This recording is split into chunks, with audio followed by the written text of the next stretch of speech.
जिस टाइम पे आपके वालिद साहब ने आपको घर से निकाला था, आप लोगों की क्या क्या उम्रें थी?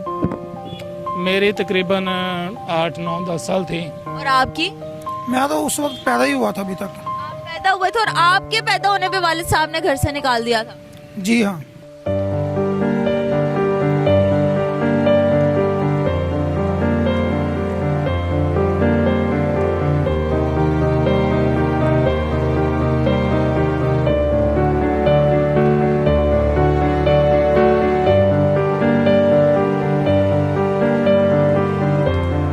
हमारा पाकिस्तान, प्यारा पाकिस्तान। सब्सक्राइब कीजिए, लाइक कीजिए। नया पाकिस्तान। अस्सलाम वालेकुम नाजरीन, नया पाकिस्तान के साथ मैं हूं आपकी होस्ट हिफ्जा ताहिर। नाजरीन, आज मैं आप लोगों के लिए एक ऐसी कहानी लेकर आई हूं जो कि वाकई में दर्दनाक है।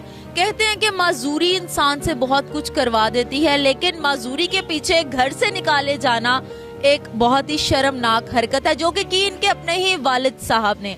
जब इनकी वालिदा के हाथ तीसरा बेटा पैदा हुआ जो कि पहले 2 बेटों की तरह ही माजूर था, वालिद साहब ने अपनी जोजा को तलाक भी दी और इसके साथ साथ तीनों के तीनों बच्चों को भी घर से धक्के मार के निकाल दिया। तो आइए जानते हैं कि इनकी क्या स्टोरी है, अब ये किस तरह से गुजर बसर कर रहे हैं और आया कभी वालिद साहब ने दोबारा मिलने की कोशिश की या नहीं। और मजेदारी की बात इसमें यह है कि इनके जो वालिद साहब है वो रेंजर मुलाजिम थे। तो आइए इनसे बात करते हैं। अस्सलाम वालेकुम। जी वालेकुम सलाम। क्या हाल चाल है?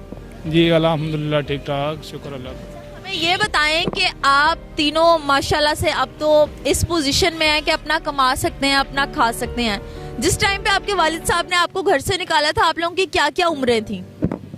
मेरी तकरीबन 8, 9, 10 साल थी। और आपकी?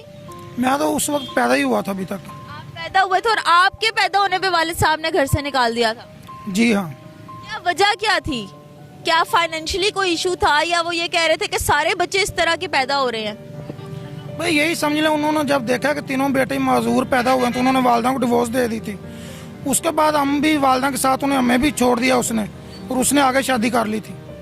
जब आप लोगों ने होश संभाला तब आप लोगों के साथ कौन था? आपकी मदर थी और कोई और था जिसने आपको सहारा दिया? कोई चाचा या मामा, कोई रिलेटिव? जी हमारे पास हमारी अम्मी थी और नानी नाना थे। जैसे 2-3 साल के बाद अम्मी की भी नानी नाना ने शादी कर दी थी आगे, और वो जो उसका हस्बैंड था वो नहीं हमें संभाल पाया, तो हम बस दर बदर धक्के वगैरह खाते रहे हैं। मतलब ये है कि आपकी अम्मी की भी दूसरी शादी हो गई थी और अम्मी की भी दूसरी शादी वाले जो हस्बैंड थे उन्होंने भी नहीं संभाला, तो उसके बाद आप इस तरह दर बदर होते रहे तीनों के तीनों? जी हाँ। अब क्या कर रहे हैं आप लोग? अब तो आप लोग का माशाल्लाह एनको का कारोबार है, आप लोग अपना काम कर रहे हैं लाहौर के एक ऐसे रोड पे जहाँ पे हर वक्त रश रहता है, तो किस तरह से अब सरवाइव कर रहे हैं आप लोग? जी अल्हम्दुलिल्लाह, शुक्र अल्लाह का कि हम ना अपना कारोबार कर रहे हैं। हम किसी के आगे हाथ नहीं फैलाते और अल्लाह पाक से हम दुआ करते हैं कि अल्लाह पाक हमें रिज़्क़ हलाल दे, और अल्लाह पाक हमें रिज़्क़ हलाल दे रहे हैं और अपना घर जो चला रहे हैं हम। जब आप लोगों ने होश संभाला और आप लोगों को पता लगा कि हम लोग चल फिर नहीं सकते, हम लोग मजदूरी के साथ जिंदगी गुजारेंगे, आप लोगों ने कोशिश नहीं की कि हम कोई अपना इलाज करवाएं, कोई ट्रीटमेंट करवाएं, डॉक्टर वगैरह को चेक करवाएं? कुछ किया आपने अपने सेहत के लिए? जब बच्चा पैदा होता है ना तो वो खुद नहीं सोचता कि मैं क्या करूं, उसका वालिदैन ने सोचना होता है, और वालिदैन ने नहीं सोचा, उसने हमें छोड़ दिया। ये सारा कुछ वालिद ने करवाना होता है, बच्चों को इलाज वगैरह। अब मेरे बच्चे हैं, मुझे पता है कि मैंने उनका इलाज करवाना है, जो भी करना है मैं नहीं करना है। अगर मैं उनको छोड़ दूंगा वो कैसे इलाज करवा सकेंगे? ज़ाहिर सी बात है, हमें तो ना वालिद ने सपोर्ट किया, बाद में वालदा ने भी नहीं सपोर्ट किया, तो हम तो गलियों के अंदर दर बदर धक्के खाते रहे। हम अपना इलाज करवाते ही अपना पेट भरते। बिल्कुल ठीक है। तो अब आप तीनों इकट्ठे हैं, एक साथ काम करते हैं और पास पास रहते हैं कि एक ही घर में रहते हैं? नहीं, हम लहदा रहते हैं और पास पास ही हैं। बस सरवर जो है वो मेरे घर के दूसरी गली में रहता है। नूर हसन है, ये 2-3 किलोमीटर दूर रहता है हमसे। कभी आपके वालिद साहब ने आप लोगों से राब्ता करने की कोशिश की हो कि मेरे बच्चे कहाँ हैं, मैं उनसे मिल लूँ, उनसे बात कर लूँ, वो किस हाल में है? कभी जानने की कोशिश की है उन्होंने? उन्होंने तो कोशिश बहुत की है, यहाँ तक कि उसने हमें अखबार में आग कर दिया हुआ है। क्या मतलब अखबार में आग कर दिया? मतलब यही कि इन्हें कुछ देना ना पड़े। हमें क्या चाहिए उससे? जब उसने हमारे सर के ऊपर अपना शफकत का हाथ नहीं रखा तो हमने उससे क्या लेना है? हमें तो उसका प्यार ही नहीं मिला, हमें जायदाद या किसी चीज़ से कोई तल्लक नहीं था, ना ही हमें लालच है। तो उसने हमें अखबार में आग कर दी है, इससे बड़ी कौन सी बात हो सकती है पूछने की हमें। बिल्कुल ठीक है सर, आप मुझे ये बताएं कि आप सबसे छोटा कौन है आप लोगों में से? मैं ही हूँ सबसे छोटा, ये मुझसे बड़ा है और ये सबसे बड़ा है। अच्छा, आप बताएं कि आप पे क्या गुजरी जब आपको पता लगा कि हमारे सर पे कोई छत ही नहीं है, कोई सहारा ही नहीं है हमारा? ये अभी बहुत दुख होता है उस वक्त, तो जब हमने सोचा था कि ऐसा होगा ही नहीं, लेकिन कि जब हमने सोचा कि देखा कि हमारे वालिदैन ने हमारे मतलब कि वालदा को डिवोर्स दे दिया, तो हमने ज़ाहिर है बहुत दिल में दुख हुआ उस वक्त कि हम अब क्या करेंगे। लेकिन वालदा के पास चले गए, वालदा के बाद मतलब तायाबू के पास हम रहे हैं तकरीबन, उधर उनके भी लिए मतलब घर में मतलब रहते रहे, हम सड़कों में भी सोते रहे हैं और पार्कों में भी सोते रहे हैं। लेकिन बहुत उस वक्त तकलीफ़ होती थी दिल में, कि दिल करता था कि बंदा इससे बेहतर वैसे ही मर जाए बंदा, क्योंकि इतने बुरे हालात हमने जो देखे हैं ना, बहुत ज़्यादा बुरे हालात देखे हैं। लेकिन अब अल्लाह का शुक्र है कि अपना छोटा मोटा कारोबार कर रहे हैं और माशाल्लाह बच्चे भी हैं, और हमें जो बीवी हैं वो भी अच्छी मिल गई हैं जी, उनकी वो हमें संभालती हैं पूरा, वो हमारा ख्याल करती हैं, मतलब कि वाशरूम वगैरह भी लेके जाती हैं और घर में मतलब कि उठा के अंदर कमरे में बिठाती हैं, कमरे से बाहर बाइक पे बिठाती हैं, और कोई चीज़ वगैरह भी उतरी हो वो भी लगा के देती हैं। तो उनका हम शुक्रगुजार हैं कि उनकी नेकी जो है वो हम ज़ाया नहीं करेंगे इंशाल्लाह। और 3 बच्चे हैं, 2 बेटियां हैं, 1 बेटा है मेरा, तो वो भी 2 बच्चे पढ़ रहे हैं, 1 बेटी छोटी है अभी, वो रेंट का मकान है बाजी, महंगाई भी ऊपर से बहुत ज़्यादा है। तो कभी ये होता है कि मतलब कि 6 माह एक मकान में गुजारने पड़ते हैं, कभी 6 माह एक मतलब कि 6 माह ज़्यादा से ज़्यादा साल गुजर जाता है। तो उसकी वजह से मतलब कि ना मकान में बहुत टेंशन होती है कि मज़दूर वगैरह लगा के, क्योंकि हम तो कुछ भी नहीं कर सकते, तो मज़दूर वगैरह लगा के दिहाड़ी पे मज़दूर मतलब 1000-1500 दिहाड़ी दे के सामान वगैरह मकान का चेंज करना पड़ता है।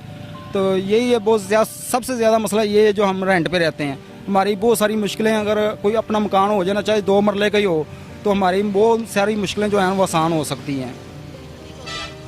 सर्दी गर्मी धूप छाँव के अंदर आप लोग सड़क के ऊपर एनके लगा के खड़े हुए हैं।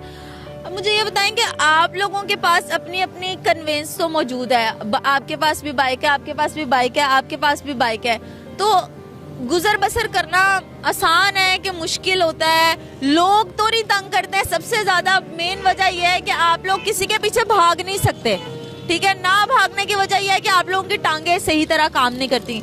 लोग तो नहीं तंग करते कि कोई बंदा कोई चीज उठा के भाग जाए और आप कहेंगे ये क्या हो गया मेरे साथ? बहुत से ऐसे लोग आते हैं जो तंग करते हैं। अक्सर आप ये बड़े भाई को देख रही हैं, अंधे को भी नजर आता है कि ये बहुत ही बेचारा डिसेबल है, सीरियस हालत में। इस बंदे को आकर LDA वाले कहते हैं कि यहाँ से सब कुछ उठाओ, ये कैसे उठाए? भी उनको नजर नहीं आता, वो अंधे हैं कि ये तो अपने आप जेब तक पॉकेट के अंदर हाथ नहीं जाता, तो ये चीज़ें कैसे लेकर जाए? ये तो हमारा सुतेला भाई है, वो आता है, सुबह आता है, इसको स्टॉल लगा कर चला जाता है, वो अपने काम पर चला जाता है, और शाम को उसने आकर इसको घर ले जाना होता है, ठीक है? तो इसको LDA वाले आ जाते हैं, चलो जी यहाँ से उठा लो। कभी ये सोसाइटी के गार्ड तब्दील हुए हैं वलेंशिया टाउन के, उन्होंने यहाँ से अड्डा पटवा दिया था भाई का, वो एक कर्नल सरवर साहब हैं, अंदर ही रहते हैं, उन्होंने सिफारिश की और दोबारा ये स्टॉल लगाया। मतलब कि लोग तंग करते हैं, ये हालात चल रहे हैं। अब अगर ऐसे हालात हों कि आपके दोबारा से वालिद साहब आपसे कांटेक्ट करने की कोशिश करें, आपको इन हालात में देख के वो सोचेंगे नहीं मुझे कुछ करना चाहिए, मेरे बच्चे हैं, अगर उनके दिल में रहम आ जाए, तो आप ऐसे वालिद के लिए क्या कहेंगे जो आपको उस वक्त छोड़ के चला गया जब आप लोग इस काबिल भी नहीं थे कि अपने मुंह में नवाला तक डाल सके? बाजी हमने तो कभी, वालिद तो वालिद ही होता है, वालदा भी वालदा होती है, हमने कभी उनके बारे में गलत नहीं सोचा, ठीक है? वो उनका करैक्टर है, जो उन्होंने हमारे साथ जो भी किया है वो उनकी जो भी उन्हें अच्छा लगा उन्होंने किया है, मगर हम ये नहीं चाहते कि हम बदतमीज़ी करें या किसी किस्म का हम कोई एक्शन लें किसी किस्म का, ठीक है? उनकी मेहरबानी है, अगर वो हमारे सर पे हाथ ही रख देते ना, और देखे ना वालदा हमारी जो है वो हमें पूछती है, कभी फ़ोन करती है, बेटा कोई मसला वगैरह ये वो, ठीक है ना? देखें वो हमें संभाल तो नहीं सकती, मगर वो पूछ तो लेती है, कभी हमें परेशानी हो तो हम बुलाते हैं, तो अम्मी हमारे पास आती है, इतना ही काफ़ी है। अगर वालिद भी अगर कुछ दे नहीं ना सकते थे तो उनका ये हक था कि वो हमारे सर पे हाथ रखते बस। एक दिन के कितना पैसे कमा लेते हैं आप लोग, और क्या ये पैसे काफी हैं आपका घर चलाने के लिए? जितनी महंगाई है उसमें तो कुछ भी नहीं बनता इस काम से। ज़ाहिर सी बात 2-3 हज़ार सेल होती है, उसमें अगर 1000 भी बच जाए ना तो आजकल जितनी महंगाई है 1000 रुपये में 2-3 चीज़ें नहीं आती। छोटे छोटे बच्चे हैं तीनों भाइयों के, मकान का रेंट देना होता है, बिजली का बिल पे करना होता है, और जितने भी घर के अखराजात हैं वो पूरे करने होते हैं। तो अब अल्हम्दुलिल्लाह मेरे तो हालात पहले से कुछ बेहतर हो गए हैं। ये दोनों भाई जो हैं मेरे, इनके हालात वैसे के वैसे हैं। अल्लाह ताला से यही दुआ है कि अल्लाह ताला इनके भी हालात ठीक कर दे। तो शुक्र अल्लाह ताला का। और वालिद के बारे में यही कहूँगा कि उसने हमें छोड़ा था ये समझ कर के ये कुछ मुझे दे नहीं सकते, और मैं छोड़ दूंगा पता नहीं इनके साथ क्या होगा। लेकिन आज अल्हम्दुलिल्लाह अल्लाह ताला का शुक्र अदा करते हैं कि हम अच्छी कंडीशन में, हमारा जो वालिद है ना वो हमसे भी बदतर है। हाँ जी। नाजरीन, आप लोगों ने इन लोगों की कहानी तो सुन ली कि ये तीनों भाई हैं और तीनों के तीनों माजूर हैं, और किस तरह से इनके वालिद साहब ने इनको घर से निकाल दिया, दरबदर कर दिया। लेकिन आज अल्हम्दुलिल्लाह इन लोगों का अपना कारोबार है, इज्जत की और रिज़्क़ हलाल कमा रहे हैं। आप किसी के साथ बुरा करते हैं तो आगे से आपको अच्छे की उम्मीद भी नहीं होनी चाहिए। यही इनकी कहानी से हमें सबक मिलता है। वो बाप जो उस वक्त बहुत अरूज पे जा रहा था, आज वो जवाल का शिकार है, और ये लोग अपना कारोबार कर रहे हैं और इज्जत की रोटी कमा रहे हैं। माजूरी है तो क्या हुआ, इनके दिल और इनका हौसला तो बुलंद है ना। इनके माशाल्लाह से बच्चे भी हैं, बीवियां भी हैं, कारोबार भी है, हर चीज़ इनके पास मौजूद है। अल्लाह ताला इनके काम में और तरक्की दे, और हमारी तो यही दुआ है कि ये लोग जल्द अपने पैरों पर खड़े हो जाएं और हमारी तरह ज़िंदगी गुजार सके। फिर हाजिर होंगे एक नए प्रोग्राम के साथ। फिलहाल के लिए मुझे दीजिए इजाज़त। अल्लाह हाफिज़।